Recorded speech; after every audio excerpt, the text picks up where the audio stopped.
શ્રી મહાપ્રભુજી પુરુષોત્તમ સહસ્રનામમાં આજ્ઞા કરે છે, અનંતા એવ કૃષ્ણસ્ય લીલા નામ પ્રવર્તિકા ઉક્તા ભાગવતે ગૂઢા પ્રકટાપી કુત્રચિત. ભગવાન શ્રી કૃષ્ણએ જુદા જુદા રૂપ અને નામ ધારણ કરીને પોતાના અવતારો પ્રગટ કરીને જે લીલાઓ કરી એ ગોળ સ્વરૂપે ભાગવતમાં બિરાજે છે, પણ કોઈ એક સ્થાન એવું છે કે એનું પ્રગટ દર્શન થાય. એ સ્થાન શ્રીજી બાવાનું સ્વરૂપ. ઉષ્ણકાળમાં ઉનાળામાં તમે પ્રભુના દર્શન કરો, અક્ષય તૃતીયા પછી થાળું વસ્ત્ર બંધ થઈ જાય તો પ્રભુના સંપૂર્ણ સ્વરૂપના દર્શન થાય. કોઈ ચિત્રનું દર્શન કરો તો શ્રીનાથજીની પીઠિકામાં જુદા જુદા ચિહ્નો છે, એમાં ભાગવતની બધી લીલાઓ બિરાજે છે. માનો સંપૂર્ણ સૃષ્ટિ એમાં સમાયેલી છે. 4 પ્રકારના જીવો છે. સૌથી પહેલા જરાયુ યોનિના જીવો, જે માના ઉદરમાંથી ઓળ સાથે જન્મે છે. મુનિ, મેષ, સિંહ અને ગાય. અંડજ યોની, જે ઈંડામાંથી જન્મે છે, સર્પ, શુક અને મયુર. ઉદ્ભિજ યોની એટલે જમીનમાંથી જો કે વનસ્પતિ સ્વરૂપે, તો શ્રીજી બાવાએ શ્રીકંઠમાં વૈજયંતી માલા ધારણ કરી છે, એના પુષ્પો. ચોથી છે સ્વેદજ યોની, જીવજંતુ, શ્રીજી બાવાની પુષ્પ માલિકામાં રહેલા એ સૂક્ષ્મ જીવો. મસ્તક પર શુક છે, આ લીલા શુક છે. પ્રથમ સ્કંદમાં સુખદેવજીનું આગમન થયું છે. સ્વામીજીનો અત્યંત પ્રિય સુખ છે. રાધે રાધે ગુણગાન ગાય. રાધાજી કહ્યું, રાધા રાધા મામ વદ, વદ કૃષ્ણ કૃષ્ણ. જ્યારથી કૃષ્ણ નામની દીક્ષા આપી, નિત્ય સ્વામીજીના શ્રીયસ પર બેસી પ્રભુની લીલાના ગુણગાન ગાય.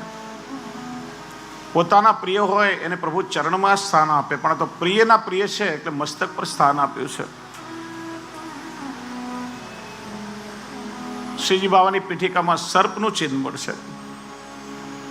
પ્રથમ સ્કંદમાં પરીક્ષિતને શાપ મળ્યો છે. 7 દિવસ પછી તક્ષકના દંશથી તારું મૃત્યુ થશે.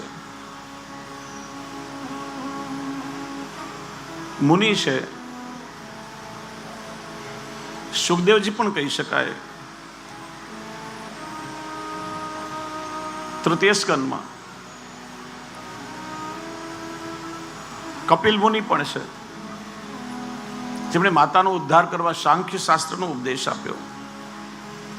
ચતુર્સ્કંદનું દર્શન કરી તો 2 મુનિનું ચિહ્ન એક બાજુ શ્રીજી બાવાની પીઠિકામાં છે.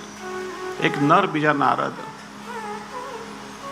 નર એટલે પૃથ્વીરાજ અને નારદ કે પ્રચેતાઓને ઉપદેશ આપી પ્રભુની સન્મુખ કર્યા. 5મા સ્થાનમાં ખગોળ ભૂગોળનું વર્ણન આવે છે. તો જેમની કંદરામાં શ્રીજી બાવા ઠાડા છે, સ્વયં ગિરિરાજજી. 6ઠ્ઠો સ્કંદ પોષણ લીલા છે, પુષ્ટિ લીલા છે. ગાયોનો એક યુગ્મ છે, એકને ગાયને બીજાને વાછરડું માનીએ. તો ગાય પોતાના દૂધથી વાછરડાનું પોષણ કરે છે, એમ પ્રભુ પોતાની કૃપાથી ભક્તોનું પોષણ કરે છે. અને કથા પણ આવે છે કે પરીક્ષિત આખેટ કરવા માટે ગયા અને બળદગાડામાં એક પગવાળો બળદ અને ગાય હતા. આ બધી લીલાઓથી ચિહ્નોનું સમન્વય છે. શ્રીજી બાવાની પીઠિકામાં નરસિંહનું ચિહ્ન પણ છે. 7મા સ્કંદમાં ભક્ત પ્રહલાદનું વચન સત્ય કરવા ભગવાન નરસિંહ સ્વરૂપે પ્રગટ થયા. નાગનું ચિહ્ન પણ છે. 8મા સ્કંદમાં સમુદ્ર મંથનની કથા આવે છે. વાસુકી નાગને નેત્રો બતાવી દેવને દાવોનો એ સમુદ્ર મંથન કર્યું. મયુરનું ચિહ્ન છે. 9મો સ્કંદ નિષ્કામ ભક્તોની કથા છે, અને મયુર એ નિષ્કામ પક્ષી છે, એના જીવનમાં લૌકિક કામ હોતો નથી.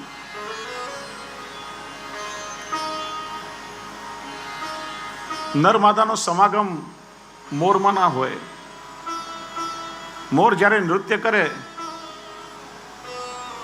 ત્યારે પોતાના પગને જોઈ ને તેની નેત્રોમાંથી અશ્રુ ટપકે અને ઢેલ એનું પાન કરી લે. સીધે સીધું એનું પાન કરે તો એમાંથી નર મોર થાય, ને જમીન પર પડેલા એ આંસુનું પાન કરે તો માદા ઢેલ થાય. એમના જીવનમાં લૌકિક કામ હોતો નથી, એટલા માટે એનું પીછું ઠાકોરજી મસ્તક પર ધારણ કરે. મયુરનું ચિહ્ન છે. 10 વસ્કરની લીલા જુઓ તો જેટલા પણ ચિહ્નો છે બધાની સંગતિ મળે. 11મા સ્કંદની સંગતિ સર્પ સાથે.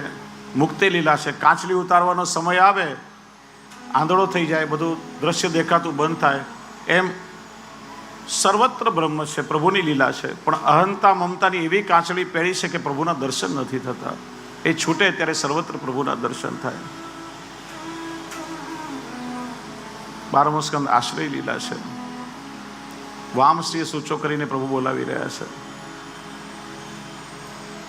જમણો શ્રીય કટી પર ધારણ કર્યો છે. ભક્તના ચિત્ત પોતાની મુઠ્ઠીમાં છે ને પ્રભુ અંગૂઠો બતાવી રહ્યા છે. નવધા ભક્તિનું વર્ણન છે. 9 પ્રકારની ભક્તિ આ ચિહ્નોમાં. શ્રવણ ભક્તિ એ સર્પ ચક્ષુશ્રવા કહેવાય છે. કીર્તન ભક્તિના સાધક છે શુક. સ્મરણ ભક્તિ 2 મુનિઓ પાદ સેવન મેષ. અર્ચન ભક્તિ મયુર. વંદન ભક્તિ નાગ. દાસ્ય ભક્તિ એક મુનિ સખ્ય સિંહ. અને આત્મનિવેદન ભક્તિનું સાધક ગાય છે. આ બધા જ ચિહ્ન શ્રીજી બાવાની પીઠિકામાં છે. પુષ્ટિ માર્ગમાં 7 નિધિ સ્વરૂપ અને શ્રીજી બાવાને નવનીત પ્રિયાજી. તો શ્રીનાથજીનું સ્વરૂપ એવું છે કે બધા સ્વરૂપના દર્શન એમાં થાય. પોતે ગોવર્ધનો ધરણ શ્રીનાથજી છે. નવનીત પ્રિયાજી અને બાલકૃષ્ણલાલજી છઠ્ઠા. બાલ લીલાનું સ્વરૂપ છે. તો શ્રીજી બાવા જે ચીબુક ધારણ કરે છે ને, નાનું બાળક હોય એના મોઢામાંથી લાળ દડે અને અહીંયા હોઠ પર આવીને અટકે ને આમ ચમકે, એ ભાવથી શ્રીજી બાવા ચીબુક ધારણ કરે છે. તો બંને બાલ લીલાના સ્વરૂપની માં દર્શન થાય. પ્રથમ નિધિ મથુરાધીશ છે, કોટામાં બિરાજે છે.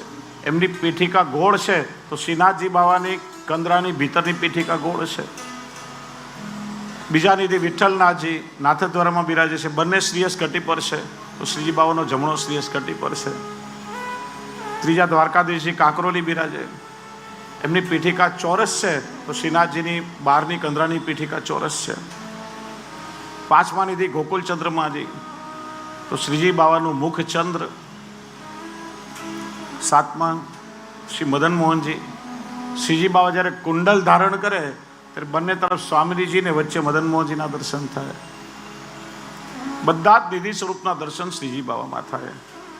તો એ રીતે ભાગવત એ સાક્ષાત વાંગમય સ્વરૂપ છે.